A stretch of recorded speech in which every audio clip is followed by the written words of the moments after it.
بیت المقدس کو عمالقہ سے قبضے سے چھوڑانے کی نافرمانی کے جرم میں بنو اسرائیل کو 40 سالوں تک اس وادی تیہ میں بھٹکنا پڑا تھا۔ مفسرین نے لکھا ہے اور خاص طور سے علامہ قرطبی نے اپنی کتاب تفسیر قرطبی میں بنو اسرائیل کے افراد 40 سالوں تک اس وادی تیہ سے نکلنے کی کوشش کرتے رہے، لیکن نکلنے میں ناکام ہوئے، کیونکہ اللہ تعالیٰ نے اس وادی سے نکلنا ان کے اوپر حرام قرار دیا۔ اور کہا لوگوں نے اپنی کتابوں میں لکھا بنو اسرائیل بالکل صبح سفر کرتے تھے اور بڑی محنت کے ساتھ شام تک سفر کرتے تھے، اس مقصد سے کہ ہم اس وادی سے نکل آئیں گے۔ وادی کے دوسرے چھور اور دوسرے کنارے پر بھی پہنچ جاتے تھے، نکلنے کے راستے اور آثار بھی ان کو نظر آتے تھے، اور وہیں پر شام کے وقت قیام کرتے تھے کہ اب اگلی صبح ہم تھک چکے ہیں، اگلی صبح ہم اس وادی سے نکل جائیں گے۔ لیکن اللہ تعالیٰ زمین کو حکم دیتا تھا، مفسرین نے لکھا ہے اللہ تعالیٰ زمین کو حکم دیتا، زمین گھومتے ہوئے بنو اسرائیل کے افراد کو وہیں پر پہنچا دیتی تھی جہاں سے صبح انہوں نے سفر شروع کیا ہے۔ 40 سالوں تک بنو اسرائیل اللہ کے اس حکم کی مخالفت میں وادی تیہ میں بھٹکتی رہی، یہاں تک کہ بیت المقدس کی فتح کا خواب اپنے دلوں میں بسائے ہوئے حضرت ہارون کا اسی سرزمین کے اوپر انتقال ہو جاتا ہے۔ حضرت موسیٰ علیہ السلام کا اسی وادی تیہ میں انتقال کا جب وقت قریب آتا ہے، فرشتہ حضرت موسیٰ علیہ السلام کے پاس آتا ہے۔ صحیح مسلم جلد دوم کی ایک روایت اور حدیث کے راوی حضرت ابو ہریرہ رضی اللہ تعالیٰ عنہ، حضرت ابو ہریرہ فرماتے ہیں رسول پاک صلی اللہ علیہ وسلم نے فرمایا اللہ تعالیٰ نے ملک الموت کو حضرت موسیٰ علیہ السلام کے پاس بھیجا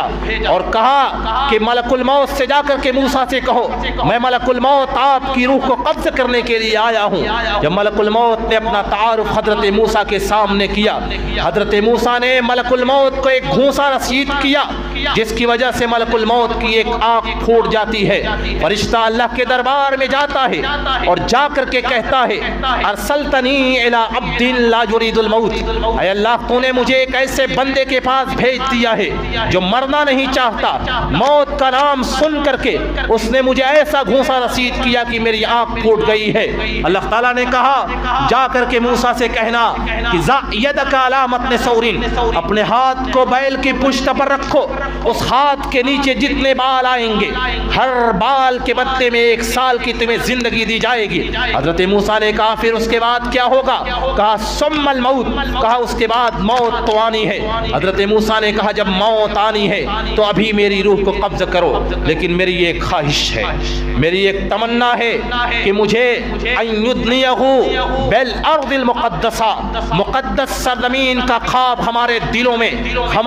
میں وہ مقدس سرزمین میں داخلے کی خواہشیں ہمارے دلوں میں موجود ہیں، لیکن اس سرزمین کو اللہ تعالیٰ نے ہمارے لیے 40 سالوں تک اس میں داخلے کو حرام قرار دیا ہے، لہذا اتنا کر دو کہ مجھے بیت المقدس فلسطین کی سرحد سے اس قدر قریب کر دو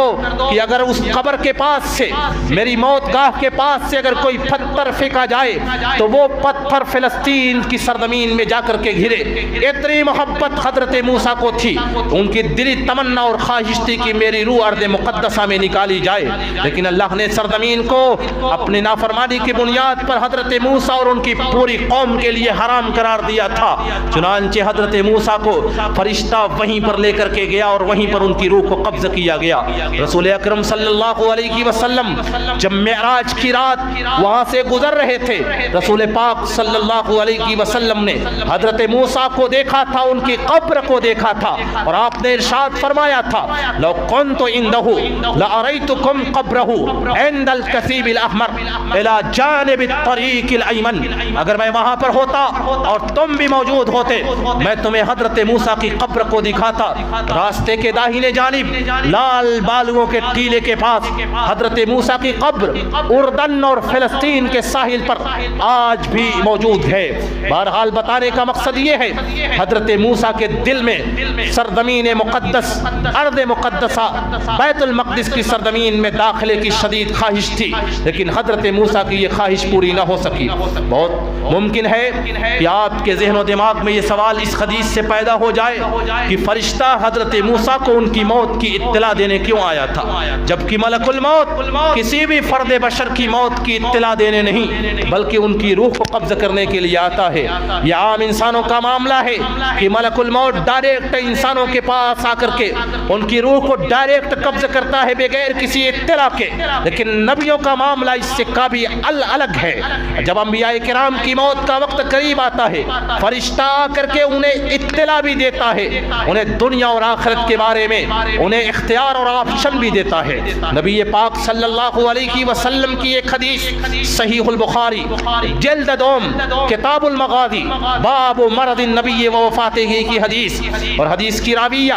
حضرت عائشہ رضی اللہ تعالی عنہا۔ حضرت عائشہ فرماتی ہیں نبی کائنات صلی اللہ علیہ وسلم نے فرمایا ما من نبی یموت الا وهو یخیر بین الدنیا والآخرہ۔ جب کسی نبی کا یہ وفات کا وقت قریب آتا ہے انہیں دنیا اور آخرت کے بارے میں آپشن اور اختیار دیا جاتا ہے کہ آپ مزید دنیا میں رہنا چاہتے ہیں یا اللہ کی جنتوں میں جانا چاہتے ہیں، اور ظاہر سی بات ہے کہ کوئی بھی نبی دنیا کو نہیں چنے گا۔ رسول اکرم صلی اللہ علیہ وسلم کو بھی یہ آپشن اور اختیار دیا گیا تھا، چنانچہ اس آپشن اور اختیار کے بعد آپ نے آخرت کو چنا تھا، اور پھر صحابہ کرام کو آپ نے خطاب کیا تھا۔ اس خطبے میں اور اس تقریر میں حضرت ابوبکر صدیق موجود تھے۔ اللہ کے رسول نے کہا اللہ تعالیٰ نے ایک بندے کو دنیا اور آخرت کے بارے میں اختیار دیا ہے، اس بندے نے آخرت کو چنا ہے۔ سارے صحابہ اس بات کو سمجھ نہ سکے کہ وہ بندہ کون ہے، اختیار کس کو ملا ہے، لیکن حضرت ابوبکر صدیق دہاڑے مار کر کے رونے لگے تھے۔ صحابہ نے کہا آخر اس شیخ کو کیا ہوا، اس بزرگ کو کیا ہو گیا ہے کہ رسول پاک کی ایک نارمل بات کے اوپر یہ دہاڑے مار کر کے رو رہے ہیں۔ حضرت ابوبکر صدیق نے کہا کہ رسول پاک کی جو بات میں سمجھا ہوں تم نہیں سمجھ پائے ہو۔ اللہ تعالیٰ نے رسول پاک صلی اللہ علیہ وسلم کو دنیا اور آخرت کے بارے میں، موت اور زندگی، کچھ زندگی کے بارے میں آپشن اور اختیار دیا تھا۔ اللہ کے رسول نے ہمیں نہیں چنا ہے، آخرت کو چن لیا ہے۔ بہرحال یہی آپشن اور اختیار تھا۔ جب رسول پاک کی موت کا وقت قریب آیا، حضرت عائشہ فرماتی ہیں صحیح البخاری کی روایت، رسول پاک نے اپنی انگلی کو اوپر اٹھایا اور کہا اللہم بل رفیق الاعلی، اے اللہ میں اس دنیا میں اب رہنا نہیں چاہتا ہوں، میں رفیق اعلیٰ میں جانا چاہتا ہوں۔ حضرت عائشہ کہتی ہیں رسول پاک کو اس وقت بھی اختیار دیا گیا تھا کہ آپ مزید کچھ دن دنیا میں رہنا چاہتے ہیں یا آخرت کی زندگی چاہتے ہیں۔ بہرحال حضرت موسیٰ علیہ الصلاۃ والسلام اپنے دلوں میں یہ ارمان لیے ہوئے اس دنیا سے رخصت ہو گئے، لیکن ان کا یہ خواب اور ان کا یہ ارمان پورا نہ ہو سکا۔ حضرت موسیٰ کی وفات کے بعد جب بنی اسرائیل کا وہ 40 سالہ دور، جس 40 سالہ دور میں بنو اسرائیل کے لیے بیت المقدس کی سرزمین میں داخلہ حرام کیا گیا تھا، جب وہ 40 سالہ دور گزرتا ہے اور پھر حضرت موسیٰ کی وفات کے بعد حضرت یوشع بن نون کو نبی اور پیغمبر بنایا گیا۔ حضرت یوشع بن نون جب نبی اور پیغمبر بنتے ہیں، بنو اسرائیل کو لے کر کے بیت المقدس کو فتح کرنے کے لیے چلتے ہیں۔ راستے میں ابھی بیت المقدس کے بالکل قریب پہنچے تھے، سورج کے غروب کا وقت قریب آ جاتا ہے۔ صحیح مسلم جلد دوم کی ایک روایت اور حدیث کے راوی حضرت ابو ہریرہ رضی اللہ تعالی عنہ، حضرت ابو ہریرہ فرماتے ہیں کہ غزا نبی من الانبیاء، نبیوں میں سے ایک نبی نے غزوہ کیا، اور وہ جب اپنے مقصود منزل مقصود تک پہنچے، سورج کے غروب ہونے کا وقت قریب آ گیا، انہوں نے اللہ تعالیٰ سے دعا کی اے اللہ تعالیٰ اس سورج کو ہمارے لیے روک دے تاکہ ہم اس بستی کو فتح کر لیں۔ 40 سالوں تک اپنے دلوں میں اس بستی کو فتح کرنے کا ارمان ہم نے اپنے دلوں میں سجایا تھا، آج وہ خواب اگر سورج غروب ہو گیا چکنا چور ہو جائے گا۔ اللہ تعالیٰ نے حضرت یوشع بن نون کے لیے اور بیت المقدس کی فتح کے لیے اللہ تعالیٰ نے سورج کو بھی تھوڑی دیر کے لیے روک دیا تھا۔ چنانچہ مسند احمد کی ایک روایت اور حدیث کے راوی حضرت ابو ہریرہ فرماتے ہیں نبی پاک صلی اللہ علیہ وسلم نے فرمایا ان الشمس لم تخبش لبشر الا لیوشع لیالی سار الى بیت المقدس، اللہ تعالیٰ نے سورج کو کسی بھی فرد بشر کے لیے نہیں روکا سوائے حضرت یوشع بن نون کے لیے سورج کو روک دیا گیا اس وقت جب کہ وہ بیت المقدس کو فتح فتح کرنے کے لیے جا رہے تھے اور سورج کے غروب ہونے کا وقت قریب آ گیا تھا۔ چنانچہ حضرت یوشع بن نون نے بیت المقدس کو فتح کیا اور اس فتح کے بعد ایک لمبے عرصے تک بیت المقدس مسلمانوں کے زیر نگی رہا۔ انبیاء اور رسولوں کی بعثت اس سرزمین پر ہوتی رہی۔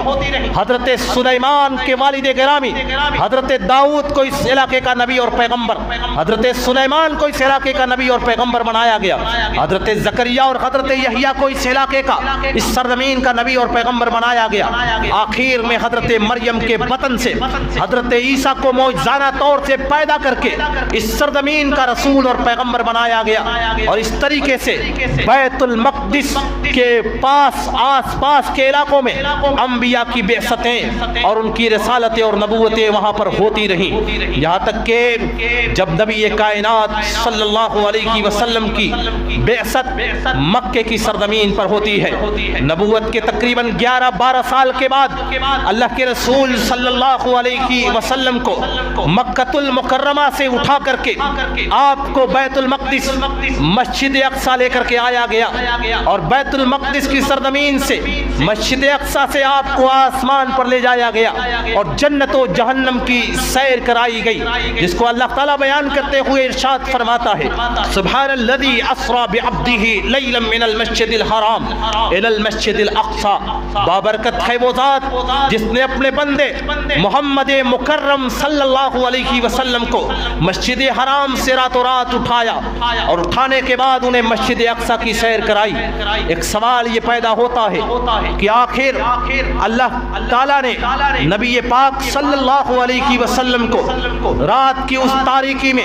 مسجد حرام سے مسجد اقصیٰ کی سیر کیوں کرائی؟ اگر اللہ تعالیٰ یہ چاہتا نبی پاک صلی اللہ علیہ وسلم کو ڈائریکٹ مکۃ المکرمہ سے معراج کرا دیتا۔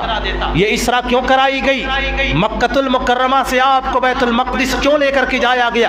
اور بیت المقدس سے آسمان پر آپ کو لے کر کے جایا گیا؟ اگر اللہ تعالیٰ چاہتا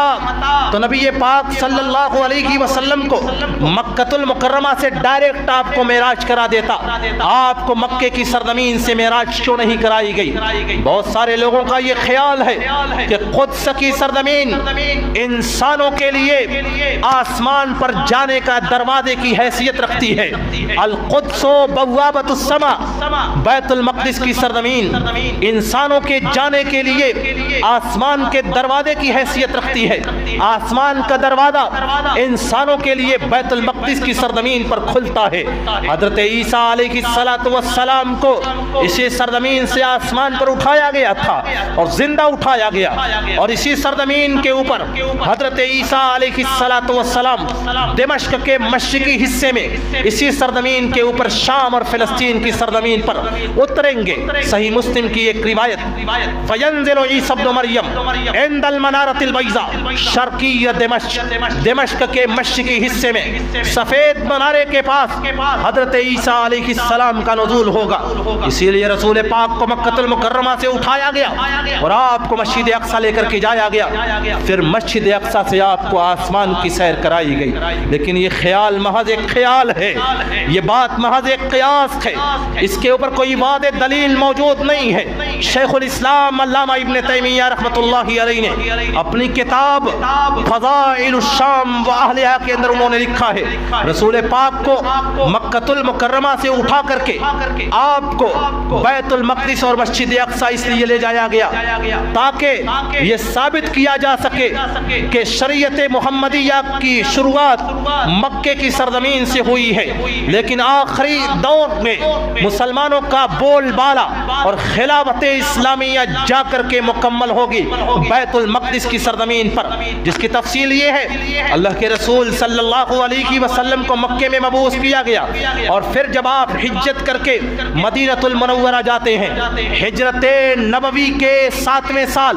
سنہ 8 ہجری میں آپ نے مکے کو فتح کر لیا اور فاتحانہ انداز میں مکے میں داخل ہوئے۔ مکۃ المکرمہ اور حجاز کی سرزمین کے اوپر ایک اسلامی ریاست اور ایک اسلامی خلافت کا قیام وجود میں آتا ہے، لیکن آخر دور میں آخر یہ تو شریعت محمدیہ کی ابتدا تھی۔ آخر دور میں مسلمان بیت المقدس کی سرزمین میں اسلامی خلافت قائم کریں گے، اور اس کی پیشن گوئیاں احادیث میں موجود ہیں اور انشاءاللہ تفصیل آگے آئیں گی۔ آخر دور میں وہاں پر خلافت اسلامیہ قائم ہوگی، اسی لیے رسول پاک کو مسجد حرام سے مسجد اقصی لے کر کے جایا گیا تھا، تاکہ یہ ثابت کیا جا سکے کہ آخر دور میں محمد کریم صلی اللہ علیہ وسلم کا دین، ان کی خلافت اس سرزمین پر پہنچ کر کے رہے گی، اور اس سرزمین پر ایک دور ایسا آئے گا کہ مسلمانوں کا کی شان اور شوکت ہوگی۔ وہ دور کب ہوگا انشاءاللہ تفصیل آپ کے سامنے آئے گی۔ نبی پاک صلی اللہ علیہ وسلم کو اسراء اور معراج کرائی گئی۔ اس معراج کے بعد اللہ کے رسول صلی اللہ علیہ وسلم جب واپس مکہ المکرمہ آتے ہیں، مکہ آنے کے بعد اللہ کے رسول نے اپنی تمام نمازوں کو قبلہ اول فلسطین کی جانب رخ کر کے پڑھی تھی۔ درمیان میں خانہ کعبہ آپ کا رخ قبلہ اول مسجد اقصی کی جانب ہوتا، درمیان میں آپ خانہ کعبہ کو رکھتے، اور اس طریقے سے آپ دونوں قبلے کی جانب ایک ساتھ رک کر کے نماز پڑھتے تھے۔ لیکن جب آپ ہجرت کر کے مدینہ المنورہ جاتے ہیں، مدینہ جانے کے بعد سمتیں بدلتی ہیں۔ اللہ کے رسول صلی اللہ علیہ وسلم جب بیت المقدس کی جانب رک کر کے نماز پڑھتے ہیں مسجد اقصی کی، تو خانہ کعبہ آپ کے پیچھے کی جانب ہوتا تھا، اور جب اللہ کے رسول خانہ کعبہ کی جانب رک کرتے تو بیت المقدس اور مسجد اقصی آپ کے پشت پہ ہو جاتا تھا۔ چنانچہ 16 مہینے یا 17 مہینے صحیح البخاری جلد اول کتاب الصلاۃ کی ایک حدیث، اور حدیث کے راوی حضرت براء ابن عازب رضی اللہ تعالی عنہ فرماتے ہیں نبی کائنات جناب محمد رسول اللہ صلی اللہ علیہ وسلم نے بیت المقدس کی سرزمین مسجد اقصی کی جانب رک کر کے 16 یا 17 مہینے نماز پڑھی۔ اس دوران آپ بار بار اپنے سر کو آسمان کی جانب اٹھاتے تھے کہ قبلہ تبدیل ہو جائے، ہمیں خانہ کعبہ کی جانب رک کر کے نماز پڑھنے کی اجازت دی جائے۔ اللہ تعالیٰ قرآن مجید میں ارشاد فرماتا ہے قد نرى تقلب وجهك في السماء فلنولينك قبلة ترضاها، ہم دیکھ رہے ہیں کہ آپ بار بار اپنے سر کو آسمان کی جانب اٹھا رہے ہیں، ہم آپ کے کو ایسے قبلے کی جانب پھیر دیں گے جس قبلے سے آپ راضی اور خوش ہو جائیں گے۔ چنانچہ 16 اور 17 مہینے کے بعد ہجرت نبوی کے دوسرے سال شعبان کے مہینے میں رمضان کے روزے کی فرضیت سے 10 دنوں پہلے قبلے کی تحویل کا حکم نازل ہوتا ہے۔ فولِ وجهك شطر المسجد الحرام، اے نبی پاک صلی اللہ علیہ وسلم اب آپ اپنا چہرہ مسجد حرام کی جانب کر لیجئے۔ اللہ کے رسول صلی اللہ علیہ وسلم نے اپنا چہرہ مسجد حرام کی جانب کر لیا، قبلہ تبدیل ہو گیا، قبلہ تحویل ہو گیا، لیکن یہ قبلہ متروک نہیں ہوا ہے، اس پر مسلمانوں کا مالکانہ حق ختم نہیں ہوا ہے، قبلہ صرف تحویل ہوا ہے، مالکانہ حق باقی اور برقرار ہے، اور قیامت تک باقی اور برقرار رہے گا۔ اسی لیے رسول پاک کے عہد مبارک میں جب کہ بیت المقدس کے اوپر ہرقل کا قیصر روم کا غلبہ تھا، اللہ کے رسول نے اسی مناسبت سے آپ نے تبوک کی سرزمین پر جبکہ آپ کا رومیوں سے مقابلہ ہو رہا تھا، آپ نے ایک حدیث ارشاد فرمائی تھی اور کہا تھا، اٹھائیے صحیح البخاری جلد اول کتاب الجزیہ کی حدیث، اور حدیث کے راوی حضرت عوف ابن مالک رضی اللہ تعالی عنہ، عوف ابن مالک فرماتے ہیں نبی کائنات جناب محمد رسول اللہ صلی اللہ علیہ وسلم نے فرمایا یا عوف اعد الستم بین یدی الساعہ، اے عوف ابن مالک قیامت سے پہلے تم 6 نشانیوں کو شمار کر کے رکھ لو، قیامت سے پہلے یہ 6 نشانیاں واقع ہو کر کے رہیں گی۔ آپ نے فرمایا موتی، میرا انتقال ہو جائے گا، میں اس سرزمین سے رخصت ہو جاؤں گا، ثم فتح بیت المقدس، بیت المقدس کو فتح کیا جائے گا، ثم موتان شدید یاخذ فیکم کقیاس الغنم، پھر تمہارے درمیان ایسی بیماری پھیلے گی، ایسی وبا پھیلے گی جیسے بکریوں میں بیماریاں پھیلتی ہیں اور بکریاں یک بیک مرنا شروع ہو جاتی ہیں، ثم استفادۃ المال، پھر مال اور دولت کی فراوانی ہوگی، یہاں تک کہ ایک آدمی کو اگر 100 دینار بھی دیا جائے گا تو وہ لینے کو تیار نہیں ہوگا، ثم فتنۃ لا یبقى بیت من العرب الا دخلته، پھر فتنے اور فسادات اور خرافات اس قدر پیدا ہوں گے کہ وہ سارے خرافات عرب کے تمام گھروں میں داخل ہو جائیں گے، ثم ثم ہدنۃ تکون بینکم وبین بنی الاسفر، پھر ایک صلح بندی ہوگی، ایک معاہدہ ہوگا جنگ بندی کا تمہارے درمیان اور رومیوں کے درمیان، اور رومی اور عیسائی اس معاہدے کو توڑ دیں گے، اور توڑنے کے بعد 9,60,000 کا لشکر جرار لے کر کے مقام شام اور مقام دابق اور آماق پر آئیں گے، جس کی تفصیل انشاءاللہ اگر وقت ملا تو میں آگے بیان کروں گا۔ بہرحال رسول پاک نے اپنی اس حدیث پاک میں یہ بات بیان فرما دی ہے کہ مسلمانوں قبلہ تبدیل ہو چکا ہے، تحویل ہو چکا ہے، لیکن وہ انبیاء کی سرزمین ہے، وہ مسلمانوں کی سرزمین ہے، اس پر مسلمانوں کا مالکانہ حق باقی اور برقرار ہے۔ اور یہاں تک کہ رسول پاک صلی اللہ علیہ وسلم نے اپنی بہت ساری حدیثوں میں اس بات کی پیشگوئی کی ہے کہ بیت المقدس صرف فتح نہیں بلکہ وہاں پر خلافت اسلامیہ قائم ہوگی۔ چنانچہ رسول پاک صلی اللہ علیہ وسلم کی ایک حدیث جس کو امام ابو داؤد نے سنن ابی داؤد کے اندر نقل کیا ہے، حدیث کے راوی حضرت عبداللہ ابن حوالہ الازدی رضی اللہ تعالی عنہ، اللہ کے رسول صلی اللہ علیہ وسلم نے ارشاد فرمایا، یا ابن حوالہ، اے عبداللہ ابن حوالہ، جب تم دیکھو اذا رأیت الخلافۃ قد نزلت ببیت المقدس، جب تم دیکھو کہ خلافت اسلامیہ بیت المقدس کی سرزمین پر قائم ہو چکی ہے، اور بیت المقدس کی سرزمین اسلامی خلافت کا پایہ تخت اور عاصمۃ الخلافت الاسلامیہ،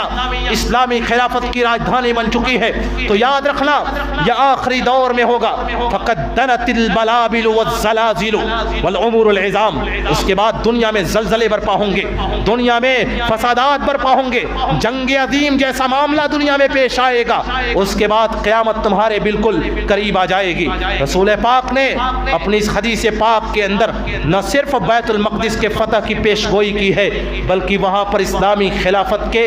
پیدا ہونے، قائم ہونے کی آپ نے پیشگوئی کی ہے۔ بہرحال بتانے کا مقصد یہ ہے کہ اللہ کے رسول صلی اللہ علیہ وسلم نے اپنی حدیث پاک کے اندر بیت المقدس کے فتح ہونے کی جو پیشگوئی کی تھی، اسی وقت سے صحابہ کرام کی کوششیں جاری تھیں۔ چنانچہ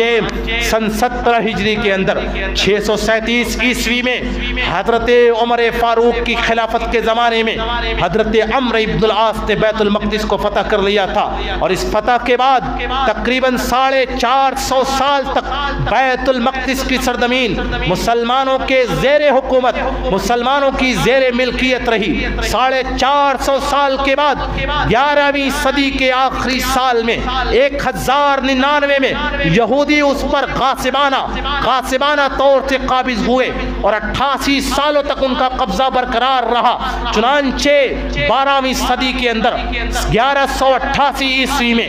سلطان صلاح الدین ایوبی نے دوبارہ بیت المقدس کو فتح کیا، اور بیت المقدس کی سرزمین، فلسطین کی سرزمین تقریباً 19ویں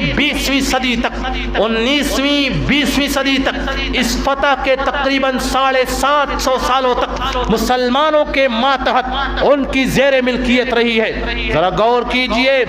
کہ 7ویں صدی عیسوی سے لے کر کے 7ویں صدی عیسوی کے وسط سے لے کر کے 19ویں اور 20ویں صدی تک بیت المقدس کے اوپر مسلمانوں کا غلبہ رہا، مسلمانوں کی ملکیت رہی ہے۔ اس درمیان صرف 88 سالوں تک یہودی اس کے اوپر غاصب رہے اور قابض رہے ہیں۔ تقریباً اس دور میں، اس پورے دورانیہ میں مسلمان 1200 سالوں تک بیت المقدس کے نگراں اور اس کے اوپر حکومت کرنے والے رہے۔ وہ دور جبکہ مسلمانوں کا بہترین دور تھا، مسلمانوں کی شان و شوکت کا وہ دور 18ویں صدی عیسوی اور 19ویں صدی عیسوی کا وہ دور، جبکہ پوری دنیا کے اندر مسلمانوں کی توتیاں بولتی تھیں۔ خلافت اسلامیہ 3 بر اعظموں کے اوپر قائم وہ خلافت، مشرق وسطی، شمالی افریقہ، یورپ، پرتگال اور فرانس کا وہ علاقہ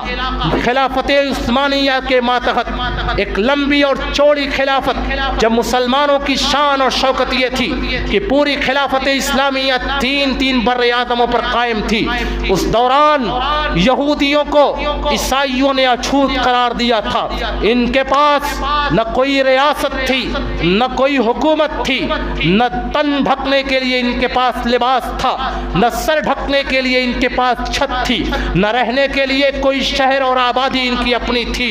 دنیا کے تمام ملکوں سے ان کا بائیکاٹ کیا گیا تھا۔ عیسائیوں نے یورپ اور فرانس سے ان کو کھدیڑ کر کے باہر نکال دیا تھا۔ اور پھر اس دور میں جبکہ دوسری جنگ عظیم کے دوران ایڈولف ہٹلر نے 1940 کے آس پاس جب جرمنی سے یہودیوں کو کھدیڑنا شروع کیا تو یہی یہودی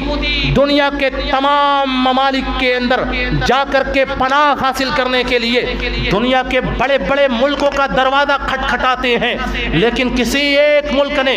ان بھگوڑوں کو، ان بھگائے ہوئے یہودیوں کو پناہ نہیں دی تھی۔ امریکہ کا دروازہ انہوں نے کھٹکھٹایا تھا، بحری راستوں سے ان کی کشتیوں کو واپس کر دیا تھا، امریکہ نے ان کو پناہ نہیں دی تھی۔ آج دنیا کے جتنے ممالک ان کی تائید اور حمایت میں کھڑے ہیں، دنیا کا کوئی بھی ایک ملک، کسی بھی ایک ملک نے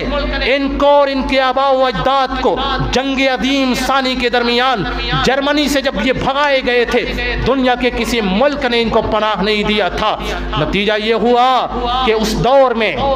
جبکہ فلسطین کی سرزمین کے اوپر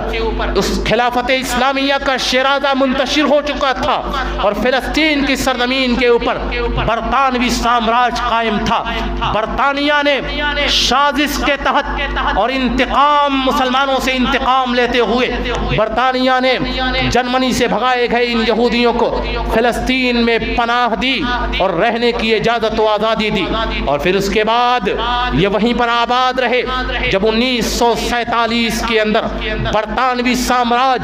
فلسطین کی سرزمین سے ٹوٹتا ہے تو برطانیہ نے فلسطین کو دو حصوں میں تقسیم کر دیا، 55% حصہ فلسطین کا، 55% حصہ زمین کا، 55% حصہ یہودیوں کے نام اور تقریباً 45% حصہ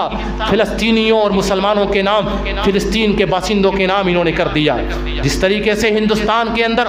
جب برطانوی سامراج ٹوٹتا ہے تو ہندوستان کو دو حصوں میں تقسیم کیا گیا، برطانوی سامراج جب فلسطین کی سرزمین پر ٹوٹتا ہے تو فلسطین کو بھی دو حصوں میں تقسیم کر دیا جاتا ہے، اور اس تقسیم کے بعد سے لے کر کے آج تک مسلمانوں اور یہودیوں کے درمیان اسی سرزمین کے لیے کشمکش اور لڑائی جاری ہے، اور ہر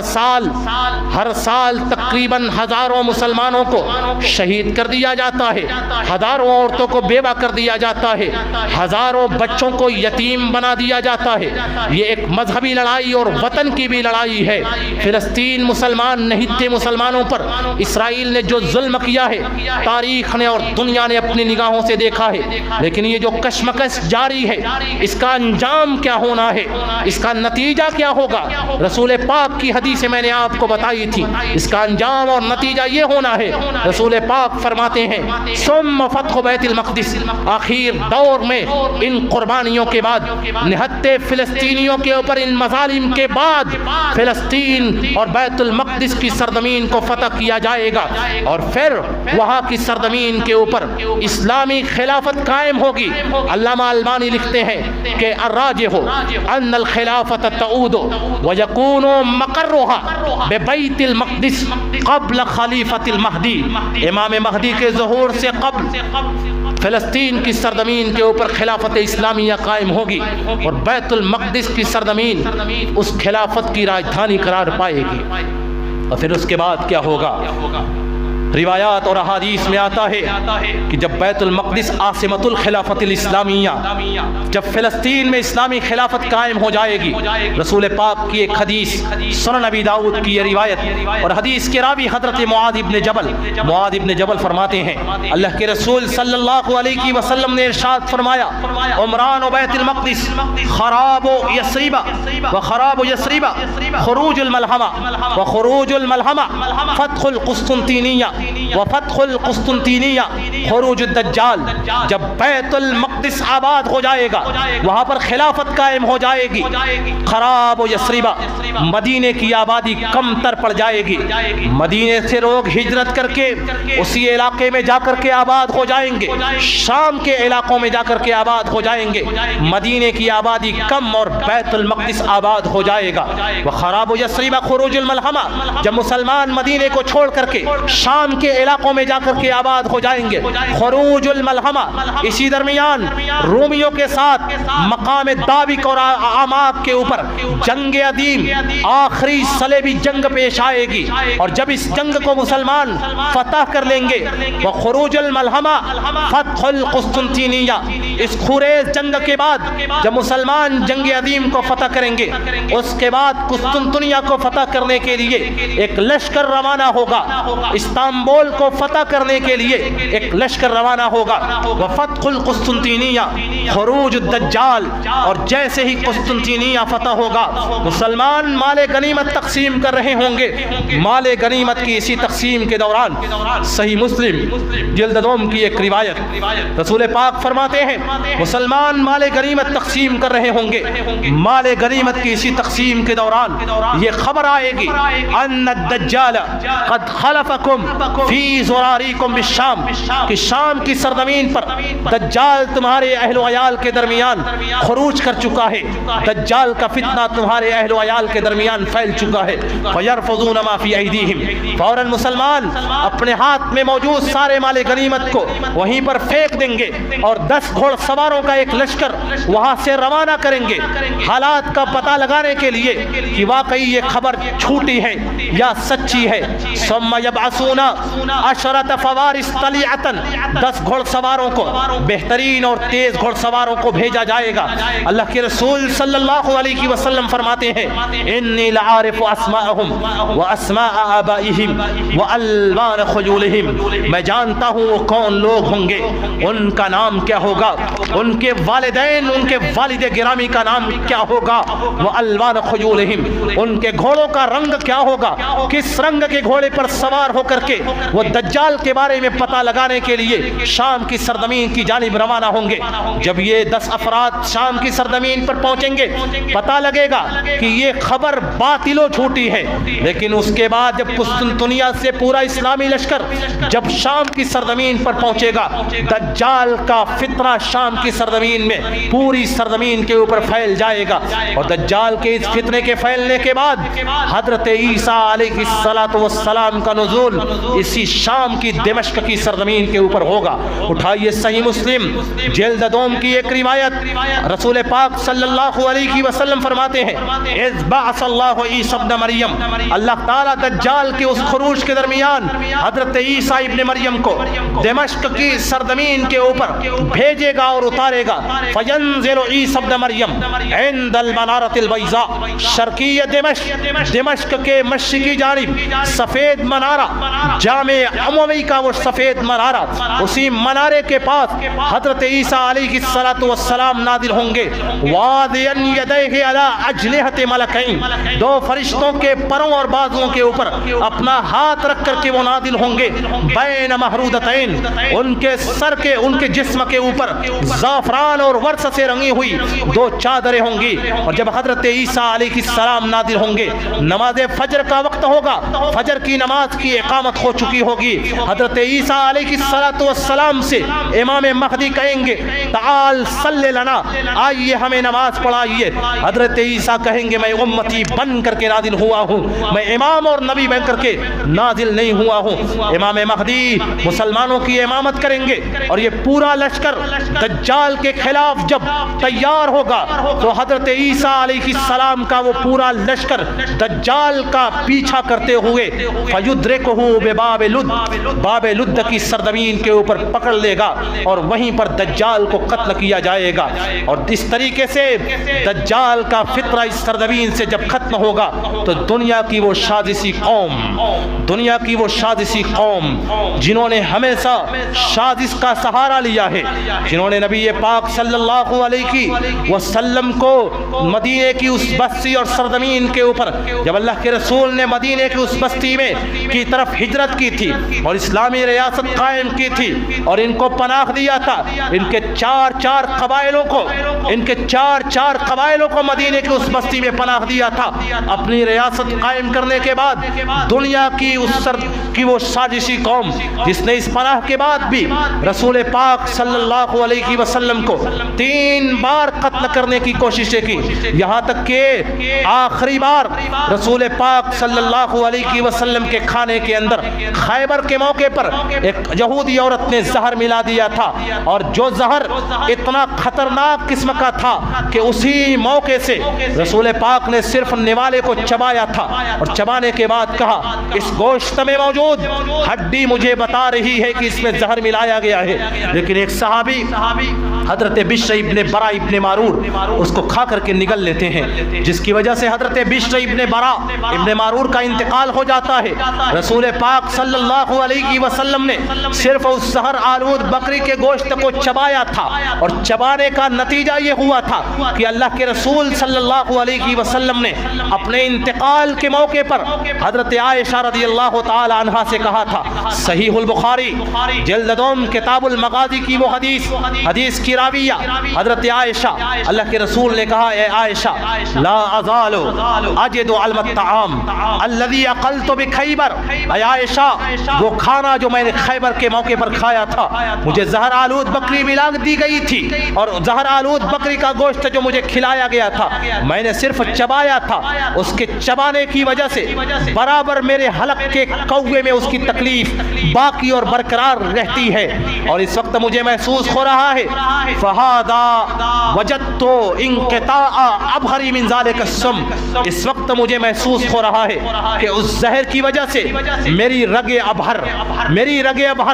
وہ رگ جس کے ذریعے سے میرا دل لٹک رہا ہے، میری رگ ابہر ٹوٹ جائے گی اور کٹ جائے گی۔ اللہ کے رسول نے اپنی وفات کے موقع سے کہا وہ زہر اس کا اثر اتنا خطرناک ہے کہ ابھی بھی اس کا اثر مجھے محسوس ہو رہا ہے۔ اتنی شادسی قوم جن کو مدینے میں پناہ دی گئی تھی، جب دجال کو قتل کیا جائے گا دنیا کے امان کے لیے ان یہودیوں کا بھی قتل عام اس دور کے مسلمان اور فلسطین کے اس دور کے مسلمان جب کریں گے، صحیح مسلم کی ایک روایت میں آتا ہے لا تقوم الساعہ، قیامت قائم نہیں ہوگی حتیٰ یقاتل المسلمون الیہود، یہاں تک کہ مسلمانوں اور یہودیوں میں ایک خطرناک قسم کا ایسا قتال ہوگا کہ جس میں یہودیوں کا مسیحا دجال بھی مارا جائے گا اور ایک ایک یہودی کو چن کر کے مارا جائے گا۔ فَيَخْتَبِعُ الْيَهُودِ وَرَاءَ الشَّجَرِ أَوِ الْحَجَرِ، اگر کوئی یہودی کسی شجر و حجر کسی درخت اور کسی پتھر کے پیچھے چھپنا چاہے، وہ درخت اور پتھر پکار اٹھے گا تعال یا عبداللہ تعال یا مسلم هذا یہودی ورائی فاقتلہ،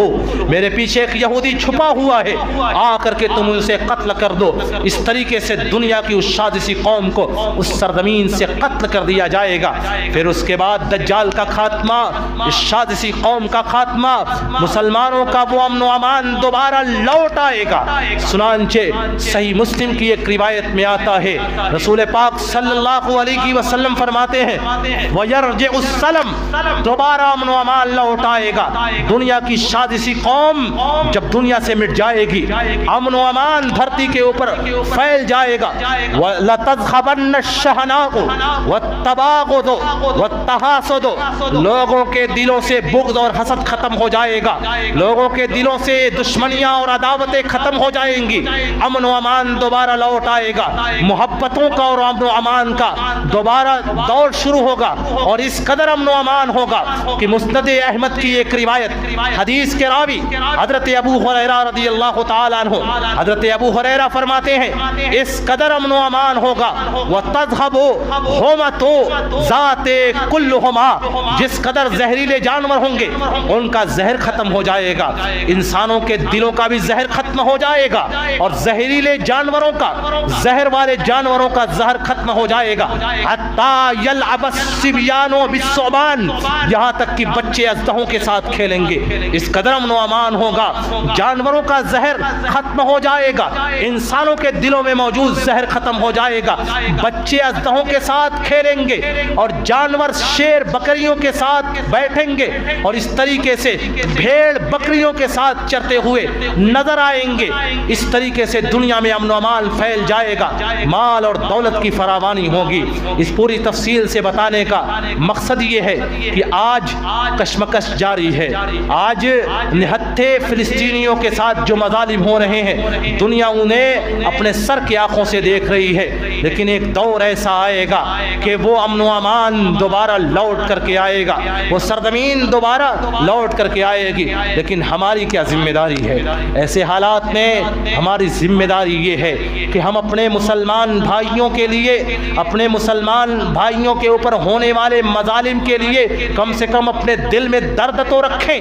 ان کے لیے دعائیں تو کریں۔ ہم ہوٹلوں پر بیٹھ کر کے عالم اسلام کے اوپر تبصرے کرتے ہوئے نظر آتے ہیں، لیکن اپنے مسلمان بھائیوں کے لیے مسجدوں میں آ کر کے نمازیں ادا کر کے دعائیں کرتے ہوئے نظر نہیں آتے۔ ہماری ذمہ داری تو یہ ہے کہ ہم قانونی دائروں میں رہتے ہوئے ان کی حمایت اسی طریقے سے کر سکتے ہیں کہ ہم اپنے مسلمانوں کو اپنی دعاؤں میں یاد رکھیں، ان کے درد کو سمجھیں، ان کی تکلیفوں کو سمجھیں۔ لیکن صورتحال یہ ہے کہ ہنستا اور مسکراتا ہوا یہ چہرہ، ہنستا مسکراتا ہوا یہ چہرہ نہیں بتاتا ہے کہ ان کے دلوں میں ایمان ہے۔ بے حسی کا عالم یہ ہے، مسلمانوں کے دلوں سے دین بیداری کا عالم یہ ہے کہ مسلمانوں بھائیوں پر مظالم ہو رہے ہیں، نوجوانوں کو شہید کیا جاتا ہے، بچوں کو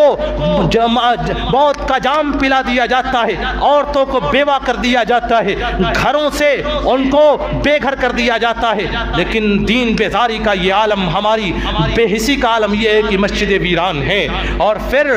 کلبیں آباد ہیں، پھر نمائشیں آباد ہیں، مرد تو مرد، عورتیں اپنے دوپٹوں کو کھول کر کے نمائشوں میں سحر و تفریح کرتے ہوئے نظر آتی ہیں۔ محسوس کہ نہیں ہوتا یہی وہ قوم ہے جن کے بھائیوں کے اوپر دوسرے ملکوں میں مظالم ہو رہے ہیں؟ نمائشیں آباد ہیں، عورتیں نمائشوں کی زینت بنی ہوئی ہیں، مسجدیں ویران ہیں، ہوٹل کھانے آباد ہیں۔ محسوس کہ نہیں ہوتا کہ اس قوم کے دل میں ایمان اور حس باقی ہے یا نہیں باقی ہے؟ ہمارے ایمان کا تقاضا یہ ہے کہ ایسے حالات میں ہماری آنکھوں میں آنسو آ جانا چاہیے، ہمارے دل کے اندر ایمانی تڑپ پیدا ہونی چاہیے، بے اختیار ہمارے ہاتھ دعاؤں کے لیے اٹھ جانے چاہیے، مسجدیں کھچاکچ بھر جانی چاہیے کہ آج وہ حالات جو فلسطین کے مسلمانوں کے ساتھ ہیں، اللہ نہ کرے کہ وہ حالات ہمارے ساتھ ہوں، اور پھر دنیا کے حالات پر نظر رکھنے کی، دنیا کے بدلتے ہوئے حالات کے اوپر نظر رکھنے کی، دنیا کے بدلتے ہوئے